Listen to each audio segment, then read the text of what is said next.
Hi guys, అందరు ఎలా ఉన్నారు? అవేంటంటే గిన్నె కోళ్ళు. వాటి సౌండ్ కూడా చాలా డిఫరెంట్గా ఉంటుంది. అవన్నీ ఒక్కటిగా కలిసి ఎక్కడికైనా వెళ్తున్నాయి. అండ్ ఇది గోశాల. ఒక గుడికి వచ్చాను. ఆ గుడిలో ఇది మర్రి చెట్టు. మీలో చాలామంది ఇప్పుడు మర్రి చెట్లు ఎక్కడ చూస్తున్నారు చెప్పండి.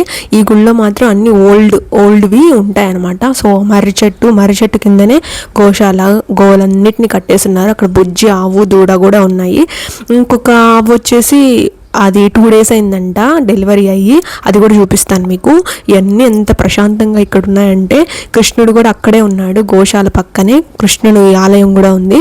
సో ఇదే 2 days ముందు డెలివరీ అయింది. ఈ బుజ్జ ఆవు దూడ చూడండి ఎంత క్యూట్గా ఉందో. నేను వెళ్తే పాపం ఏదో కొత్తగా చూస్తుంది.